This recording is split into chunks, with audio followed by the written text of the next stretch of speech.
We want to hear that we are loved. We want to see tangible things to prove that someone loves us. Gusto po nating marinig na may nagmamahal sa atin. Gusto po nating marinig na sabihin na, oh, mahal kita. Gusto nating makita ang patunay ng pagmamahal na yun. Well, everything that is seen and unseen in this world is the work of a loving Creator. Psalms chapter 8 verse 3 to 4. When I consider your heavens, the work of your fingers, the moon, the stars, which you have set in place, what is mankind that you are mindful of them? Human beings that you care for them. Ano daw, gaano kalawak ang ginawa ng Panginoon, inilagay niya ang araw, inilagay niya ang buwan, ang mga bituin sa kalangitan. Pero pinakita dito na kahit ganong kalawak ang ginawa ng Panginoon, nandun ang kalinga at pagmamahal ng Diyos sa tao. We are valuable to God. Dapat nating pahalagahan ang ating mga sarili. God wants to let you know today that you are loved. Tayo po'y manalangin. Heavenly Father, we thank you, Lord, for your kindness. We bless you for who you are. For your love is so immense, so great. You're very caring and loving to us, O God. Nandun yung pagmamahal mo sa amin. Salamat, Panginoon, inibig mo kami at iniibig mo kami. Patawarin mo kami sa lahat-lahat ng aming mga kasalanan. Linisin mo kami, Lord, sa lahat ng aming mga pagkukulang. Ang dalangin ko sa umagang ito, Panginoon Diyos, sa araw na ito, Panginoon, kayo po, Panginoon, ang magliwanag ng aming mga isip at puso.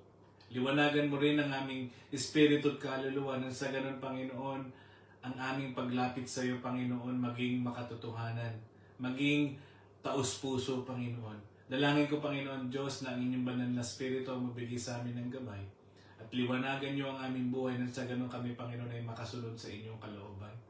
Ang lahat ng ito ay dinadalangin namin sa pangalan ng aming Panginoong Jesus. Amen.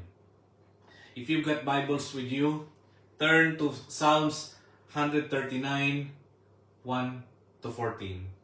O Lord, you have examined my heart and know everything about me. You know when I sit down or stand up. You know my thoughts even when you're far away. You see me when I travel and when I rest at home. You know everything I do. You know what I'm going to say even before I say it, Lord. You go before me and follow me. You place your hand of blessing on my head. Such knowledge is too wonderful for me, too great for me to understand.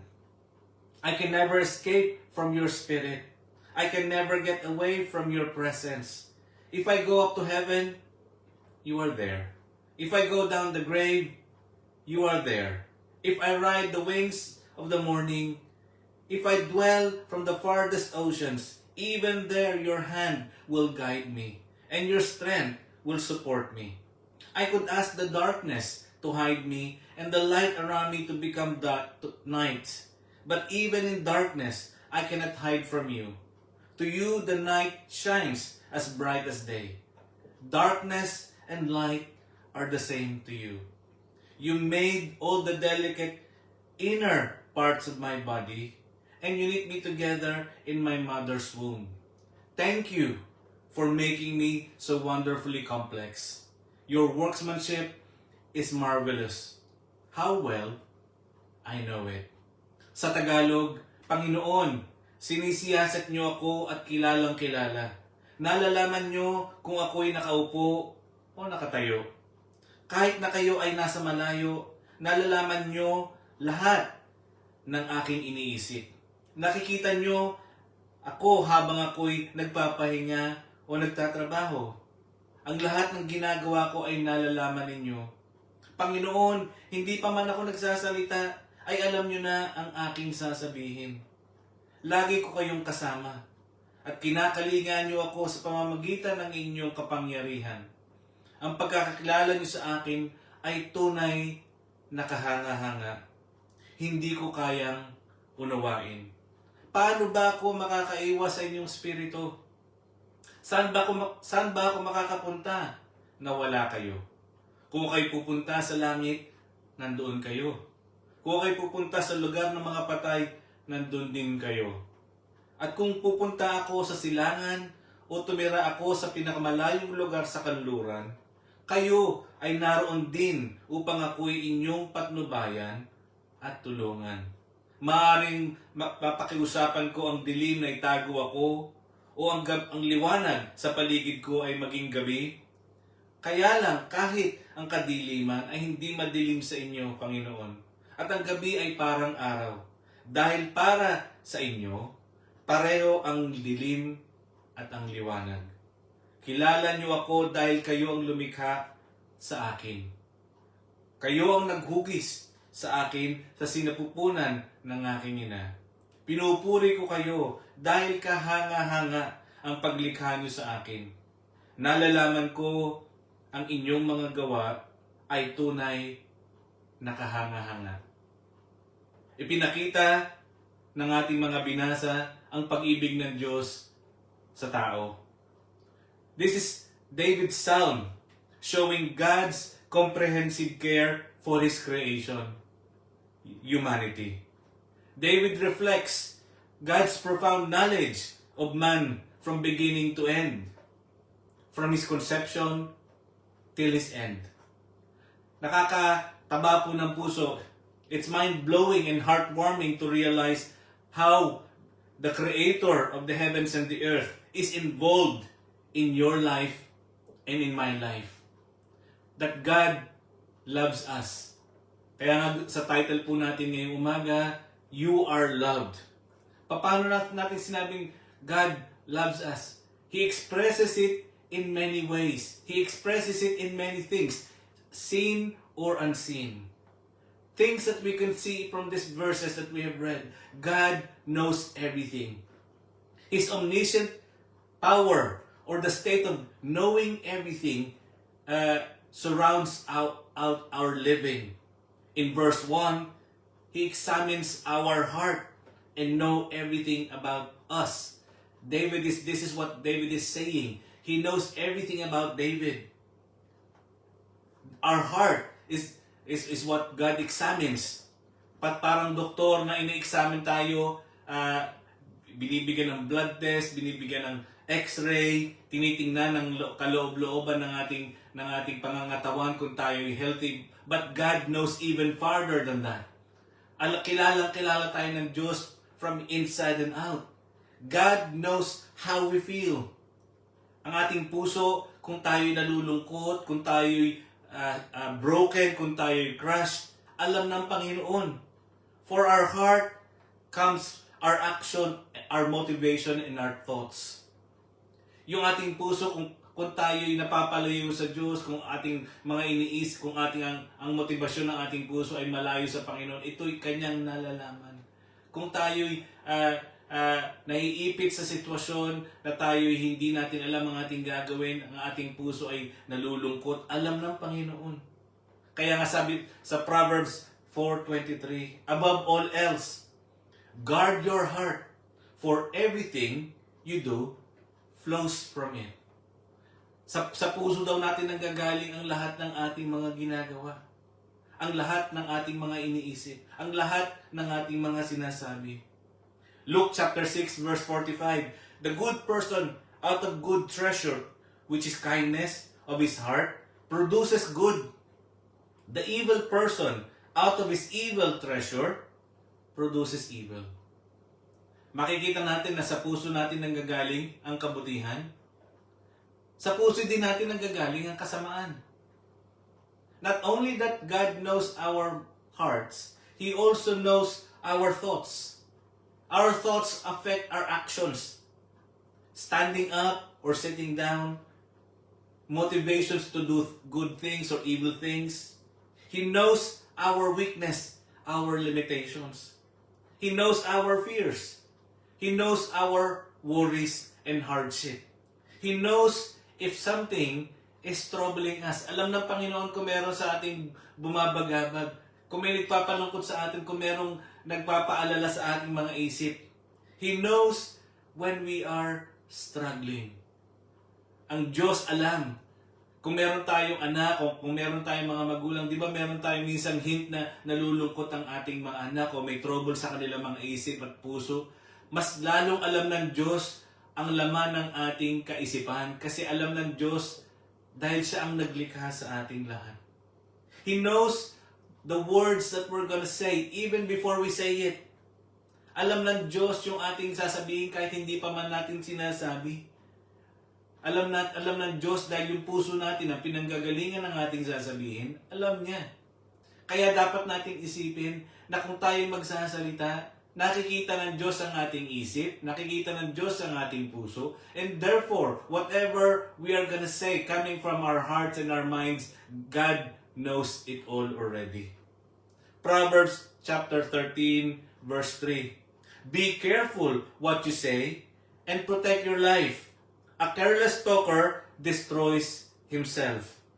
Hindi dapat tayo nagsasalita ng padalos-dalos na makakasakit sa ating sarili at makakasakit sa ating kapwa. Dapat nating iniisip ang ating sasabihin bago natin ito bitawan. God knows every action and every thought and every word even before we do those things. Even before it's spoken. Nothing escapes God's knowledge because He knows everything.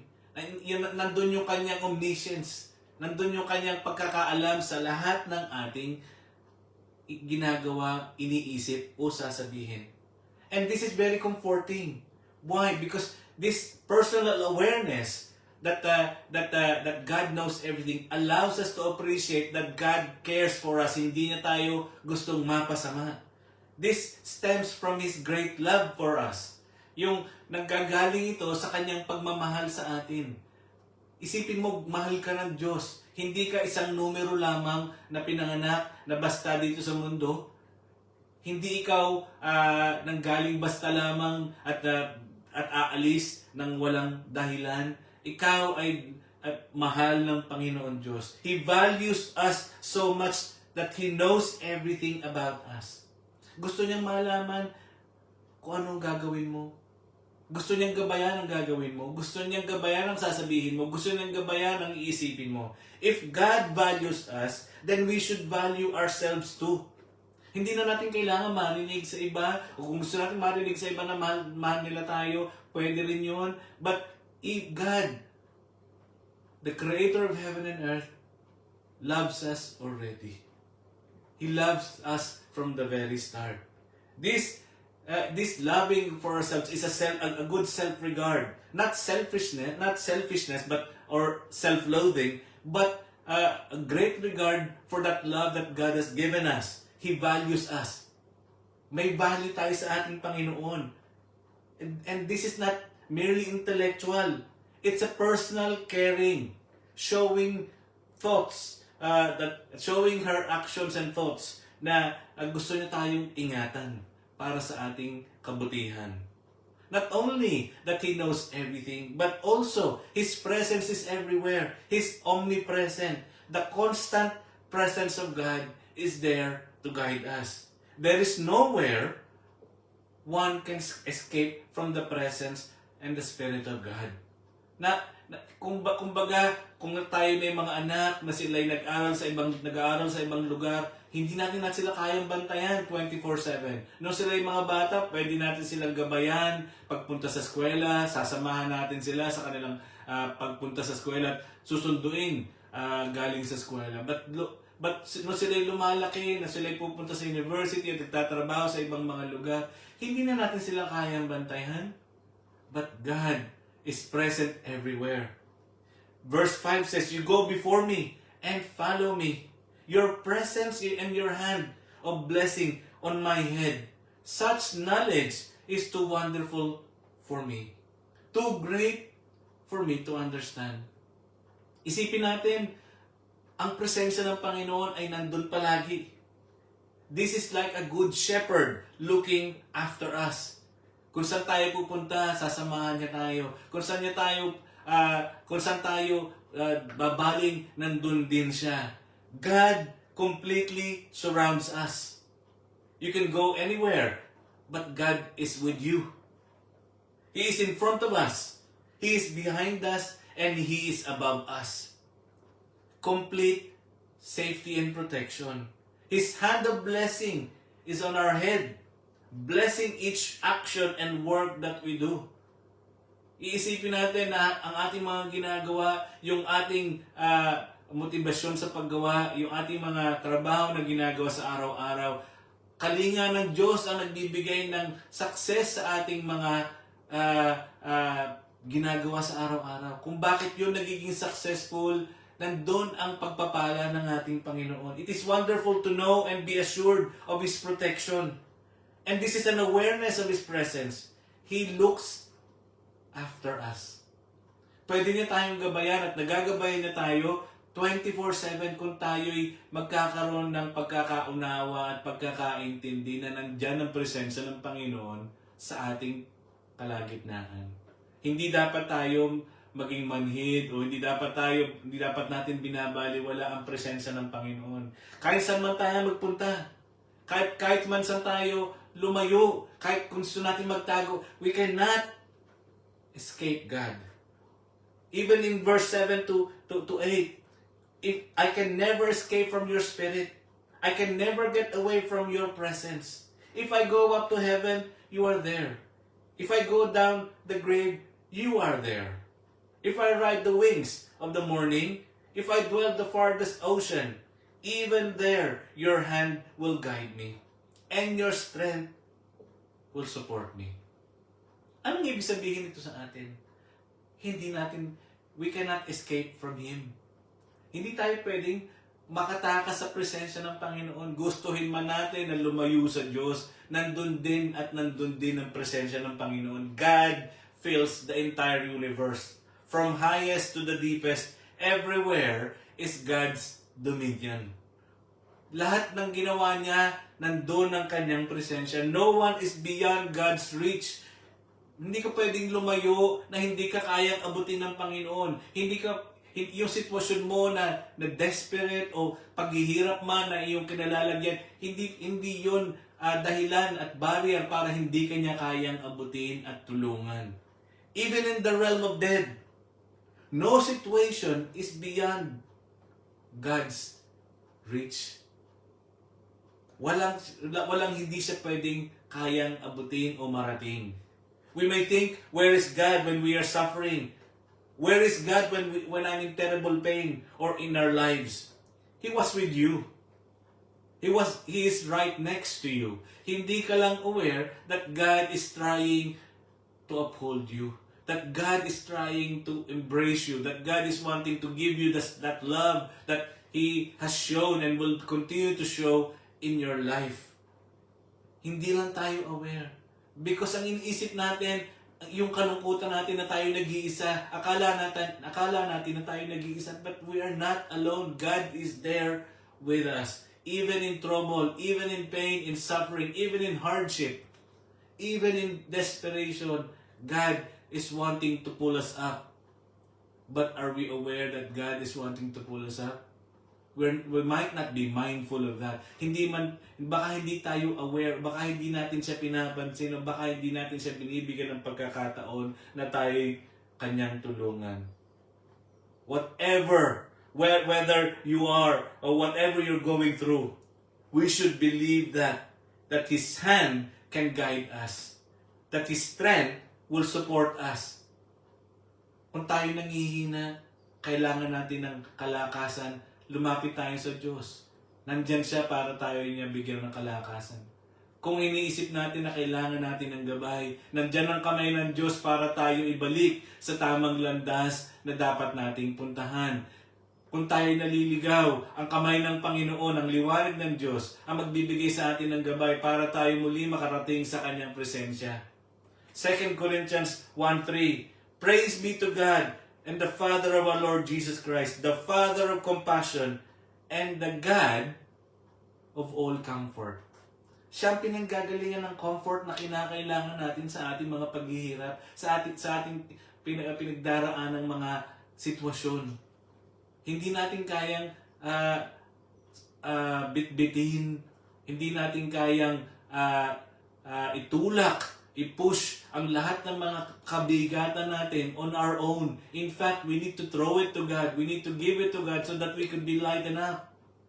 Na sa ganun tayo ay ma-unloadan at tayo hindi mabigatan. Ang lahat kasi gusto nating bitbitin. Ang lahat kasi gusto nating kayanin. Hindi na naman natin kaya. Meron tayong lahat limitasyon. Nowhere we could escape, sabi ko kanina, and nowhere we could hide from Him. Hindi tayo pwede magtago sa Kanya. Even in darkness. Hilingin natin ang light na maging dark. Hilingin natin ang kadiliman na itakpan tayo in the presence of God. Sa ating darkest moments, we think that God is not there. God is always there with us, even in darkest moments. If we attempt to hide in God's presence, it is pointless. Yung ating mga darkest moments, katulad ng paghihirap natin, huwag nating itago ang ating sarili. Hindi natin kayang itago ang sarili natin sa Diyos. We may think, where is God when I needed Him most? God is with us in our loneliest moments. In time of confusion. And even in darkest nights of our soul, God is with us. He illuminates the deepest and most hidden and difficult areas of our lives. Nililiwanagan niya ang ating buhay na sa ganun ito'y maging maitama. Hindi tayo dapat manatili sa kadiliman.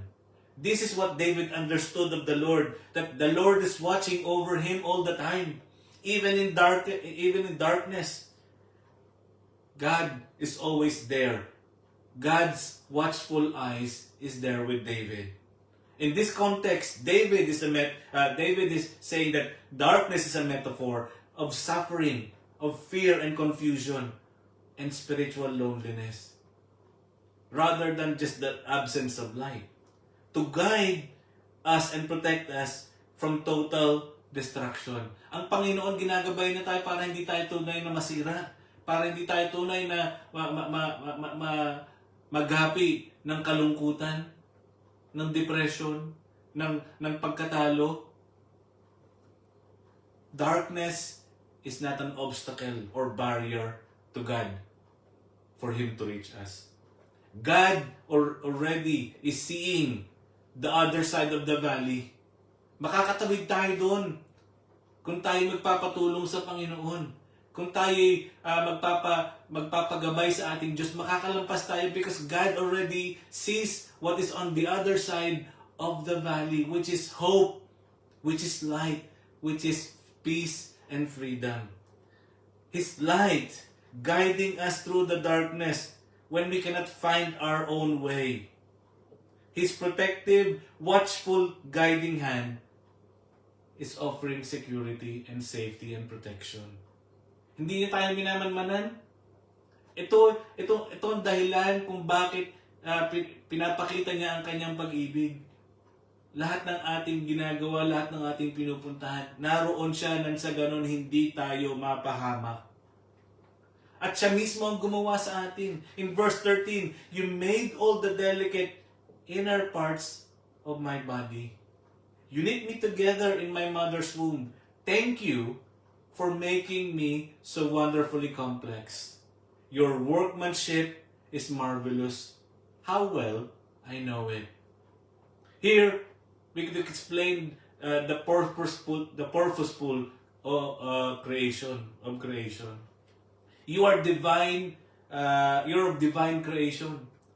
Tayo ay ginawa ng Diyos dahil sa kanyang pag-ibig. Humans are not accidents, and we don't come from nowhere. Hindi tayo yung nanggaling lang sa isang putok buho na ganun.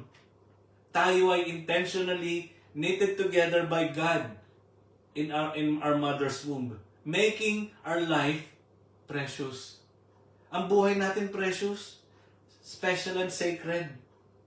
Hindi dapat natin baliwalain dahil ito ay nanggaling sa kapangyarihan ng Diyos ang paglalang sa atin. Therefore, in the eyes of God, you and I are very important and precious. May halaga ka, may halaga ako, may halaga tayo sa ating Panginoon dahil binamahal niya tayo. Our self-worth is not based on how the world sees us or how we carry ourselves. Our self-worth is based on God's divine creation of us. May halaga, may bigat, merong pagmamahal na nagdulot ng ating paglalang sa atin. In Matthew 10:30-32, the Voice translation, "You, beloved, are worth so much more than the whole flock of sparrows.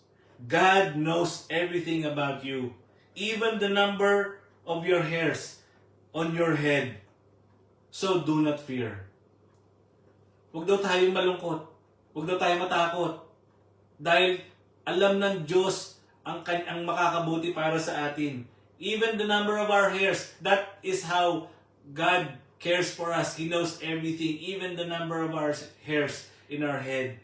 Alam niya, bilang niya kung ilan ito. Ganon ka delicate, ganon ka importante tayong lahat sa Kanya. But our worth is not based on how, but our worth is based on what God and how God has made us and why He's created us. Ang pag-ibig niya, dahil tayo nilalang, bakit niya tayo nilalang? Para saan niya tayo nilalang? Doon tayo dapat mag-focus. Psalms 100 verse 3, "Know that the Lord is God. It is He who made us. We are His, and we are His people, the sheep of His pasture." Nilalang niya tayo para mapalapit sa Kanya. Nilalang niya tayo para pakita na tayo'y Kanya. Hindi tayo dapat lumayo, hindi tayo dapat magsarili, hindi dapat tayo gumawa ng ating gimmick. Tayo ay sa Kanya, tayo ay Kanyang pag-aari. Siya ang lumalang sa atin whether we like it or not. At dapat tayong lumapit sa Kanya nang sa ganon maka-identify tayo dun sa purpose na Kanyang ibinibigay para sa atin. Not only that God has divinely created us, but also He's blessed us with time. The blessing of time. We exist for a purpose. Yung time na binigay niya sa atin, that is meant for us, to do our purpose. Bilang ang ating panahon, bilang ang ating oras, dapat gamitin natin ito ng tama. We plan our trips when we go on holidays or vacation. Alam natin kung ilang araw tayo doon mag-holiday. Alam natin kung ilang araw ang gugugulin natin sa lugar na yon para natin makita yung lugar na yon. Ganon din sa mundong ito. God has blessed us with enough time to do whatever we need to do as He's planned us to do. Dapat natin magawa iyon. Each of us has an appointed time given by God to do the purpose that He has given to us. Job chapter 14 verse 5. "A person's days are determined. You have decreed the number of his months and have set limits that we cannot exceed." Hindi daw natin kayang i-exceed ang timing na binigay sa atin ng Panginoon. Yun ay enough para natin gugulin, para natin gawin ang mga bagay na Kanyang pinapagawa sa atin. Hindi natin kayang lampasan ang binigay sa ating time ng Panginoon para tayo mabuhay dito sa lupa. So what we need to do? Use it wisely. Yung mga panahon, wag nating sayangin. Yung mga time na binigay sa atin na gumawa ng makabutihan, gamitin natin yon para tayo makagawa ng mabubuting bagay sa kapwa. Wag nating i-waste ang time na kung ano-ano ang ating pinagagawa sa buhay. Hindi lang para sa ating sarili, kundi para din sa ating kapwa. Psalms 90 verse 12, "Teach us to number our days, that we may gain a heart of wisdom." Yung ating daw panahon, yung binigay sa ating time na binigay ng Diyos sa atin dito, bilangin natin, gawin natin, i-timing natin ang mga dapat nating gawin. Yun ang mga bagay na importante, hindi lang para sa ating sarili, kung hindi sa purpose na binigay sa atin ng Panginoon. Gamitin natin yung time na yon para natin may bigay sa kapwa natin ang mga bagay na pwede nating maitulong sa kanila. Huwag nating sayangin ang ating oras. Also, the time that is given to us is for us to have a heart of wisdom. God granted us life so that we could gain wisdom to know what is right. This is not in human perspective, but in God's perspective. Hindi human wisdom ang pinag-uusapan natin dito, but godly wisdom. If we continue and we will continue to read the Word of God, we will be able to have a heart of wisdom. Why? Because the wisdom of God, we will know. Yung kabutihan ng Panginoon, makikita natin sa Kanyang salita. Maunawaan natin ang Kanyang plano sa ating buhay. At nang sa ganon, tayo matatransform into a new person, into a new being na kaya niyang gabayan, na kaya niyang samahan. God wants us to enjoy life and gain light. Na sa ganon, tayo makagawa ng mga tamang desisyon. Hindi tayo maligaw. Hindi tayo makagawa ng kasamaan. Why we are given this life? God has made us so intricate, delicate, precious, so we can be successful in this life. Gusto niya tayo maging successful from beginning to end. Bago man tayo kunin ng Diyos, gusto niya tayo maging successful in doing good things by following Him, by following His purpose and plan in our lives. Hindi niya gusto tayo mapariwara, hindi niya tayo gusto mapasama, hindi niya gusto tayo magkanya-kanya. Gusto niya tayong bigyan ng gabay. God has blessed us with time. But also, God created us for a purpose. It's not just for a purpose, but a meaningful purpose. God has ordained our days before we existed. And it is specific. Gusto niya maging meaningful ang ating buhay dito, di ba? John 10:10, I have come so that you may have life and have it to the fullest. Sinabi yun ng John 10:10. Gusto niya magkaroon tayo ng buhay at buhay na mabunga at marangya at buo. And therefore, if God wants us to have a meaningful life, He wants us to bear fruits. Not just fruit, but excellent fruits. Good fruits. God wants each of us to bear fruits that would be good for others. Good in a way wherein good things will come out in our lives. John 15 verse 4, remain in me as I remain in you. No branch can bear fruit by itself. It must remain in the vine. Neither can you bear fruit unless you remain in me. Isipin natin, hindi lang tayo ginawa ng Diyos para mabuhay sa mundo. Gusto rin niya tayong maging successful at maging mabunga sa tamang pamamaraan, sa tamang gabay ng Diyos. Kung tayo'y sasama at makukunik sa ating Panginoong Jesus. Doon tayo magkakaroon ng bunga. Di ba gusto natin mabungang buhay?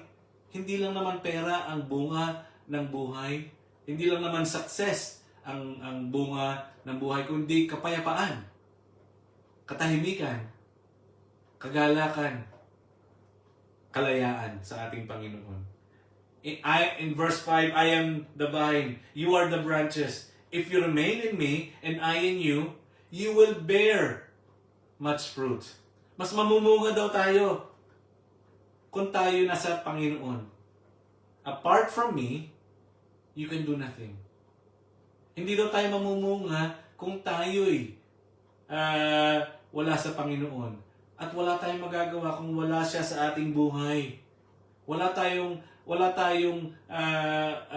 mararating Well, iba yung isasabihin ng ibang tao dahil iba sasabihin ng tao, oh, successful ako, ako'y isang tituladong tao, ako'y nakagraduate ng ganito, marami akong narating, ako'y naging kilala sa ibang lugar, ako'y naging tanyag sa ganitong larangan ng aking ginagawa. Well, that's you. Who collects the glory? It's you, 'di ba? Yung self-worth mo is because of your own strength and because of your own willpower. Nakadetach ka sa Panginoon. How can we bear fruits? John 15 verse 2b. While every branch that does bear fruit, He prunes so that it will even bear more fruit. Magiging much more fruitful daw tayo. Ano yung mga nagiging fruits? Paano yung pruning? Pruning in Greek is cleaning or cleansing. Jesus is the light of the world. So His word is light to us. It cleanses our soul. It cleanses our spirits. It cleanses our heart and mind. So that our mind is guided by His word. By continually reading and understanding the word of God. God is continuously cleansing us. And the more Jesus cleanses us, the more we do good things, good works in our daily life, in our daily work. Sa trabaho mo, pagka ang salita ng Diyos ang namumuno sa iyo, mamumunga ka kung anong kabutihan na iyong narinig sa salita ng Panginoon, gagawin mo sa kapwa mo, nagkakaroon ka ng bunga sa iyong buhay. Gumagawa ka ng kabutihan sa kapwa mo dahil sa mga salita na narinig mo sa salita ng Panginoon. John 15 verse 8, this is to my Father's glory, that you bear much fruit, showing yourselves to be my disciples. Yung ating daw mga mabubungang buhay, kung tayo namumunga, ang bungang yun ay nagtuturo sa kaluwalhatian ng Diyos. The glory of God is shown in the good things, in the good deeds that we are doing to others. Ang nag-glorify ay Diyos, hindi tayo. Kaya kung tayo ay nagpapasakop sa ating Panginoon, we have this humility that everything that we do, the success that we have in our lives, the money that we gain, the title that we attain, the awards that we have, shows the glory of God because we cannot attain it without God. Yung mga bagay na ating na-attain, yung mga bagay na ating napupuntahan, nagagawa, kung tayo napasakop sa ating Panginoon, lahat yun nagtuturo sa ating Diyos. The glory points to God. And those fruits show that we are Jesus' disciple. Tayo talagang kanyang tagasunod. Pero kung ang ating mga success o yung mga bunga na tinatawag ng ibang tao na sila'y may pera, na sila'y may kapangyarihan, ang glory sa kanilang napupunta, hindi sa Diyos. Ephesians chapter 2 verse 10, for we are God's workmanship. He has created us as new in Christ Jesus, so we can do good things He planned for us long ago. Yun daw, kabutihan, matagal na niya ng pinlano para sa atin. Bago pa lang niya tayo kinreate, gusto na niyang gumawa tayo ng kabutihan. Yun ay nakaplano na sa ating buhay. Yun ay hindi natin magagawa. Hindi tayo pwede maging mabuti on our own.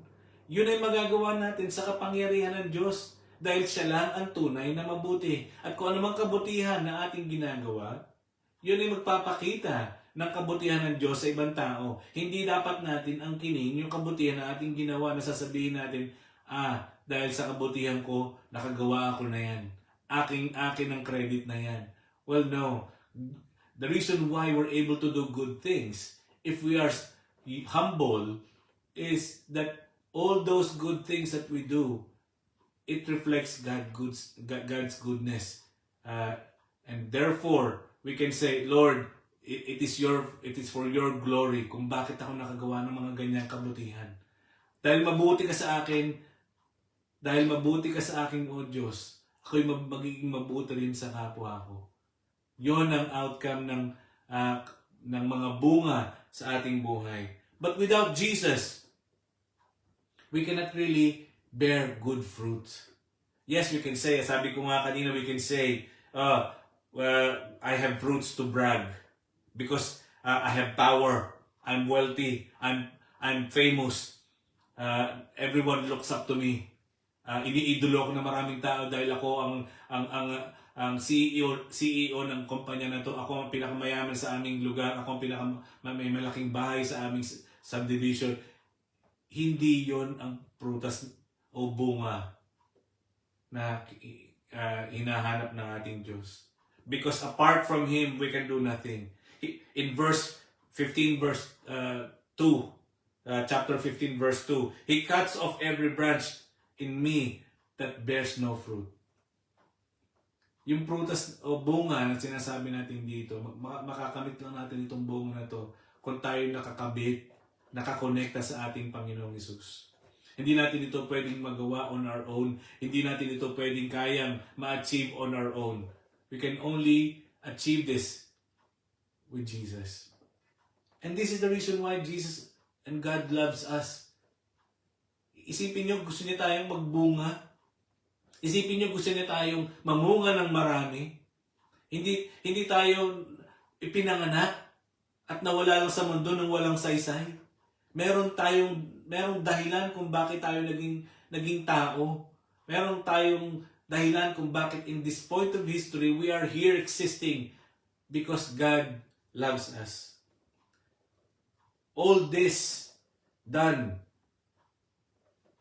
by God's glory. Who receives the glory for everything that we attain if we are connected to Christ? It's God. God the Father who gets all the glory. John chapter 15 verse 8. This is to my Father's glory, that you bear much fruit, showing yourselves to be my disciple. Our purpose is to bring glory to God. Glory to the Father. Our successes, done in goodness, yung ating mga pain, yung ating mga sorrow, if that was essential in bringing people to God, yung ating mga pain and suffering, kung yun ay naging encouragement sa iba, kung paano tayo nakaahon and brought people closer to God because of our pain and sorrow, that is for God's glory. Yung ating mga defeats, hindi naman laging triumph. Hindi laging panalo sa buhay. May cycle ang buhay. May panalo at talo. May saya at lungkot. But there's also life and death. So kung tayo'y nandito sa panahon na ito ngayon, isipin natin, you are loved. We are loved. Nandito tayo sa panahon na to dahil inibig tayo at iniibig tayo ng Panginoon. At kung iniibig tayo ng Panginoon, gawin natin yung dahilan para tayo umibig din sa kapwa natin at gumawa tayo ng kabutihan sa kapwa natin. Nang sa ganun, maranasan ng ibang tao na sila'y mahal din ng Diyos. That is the purpose of our life. Our lives is not meant just for us to enjoy whatever we desire, whatever we want to have. We are here because our life is purposed in God's plan and will. Salamat po sa inyong pakikinig at dalangin ko ang ating kaisipan ay nabuksan at naliwanagan ng salita ng Panginoon. Tayo po'y manalangin. Aming Diyos, aming Ama, salamat po sa umagang ito. Ginagabayan mo kami. Iniibig mo kami. Binibigyan mo kami ng pagkakataon na kami, Panginoon, ay makarinig ng inyong salita nang sa ganun, Panginoon, kami maliwanagan, kami mabago. Nang sa ganun ang aming mga buhay ay matransform. Nang sa ganun, kami, Panginoon, ay makagawa ng kabutihan sa kapwa namin na magbibigay ng kaluwalhatian sa pangalan mo. At dalangin ko, Panginoon, ngayong umaga na to, ngayong araw na to, Lord God, nawa ang salita na ito, Panginoon, na isinulat mo sa aming mga puso at isip. Kaya nawa, Panginoon, kami, Panginoon, na inyong baguhin. At dalangin ko, Panginoon Diyos, patuloy kang pamilo sa amin. Ang lahat ng ito'y dinadalangin ko sa pangalan ng aming Panginoong Hesus. Amen. God bless you all.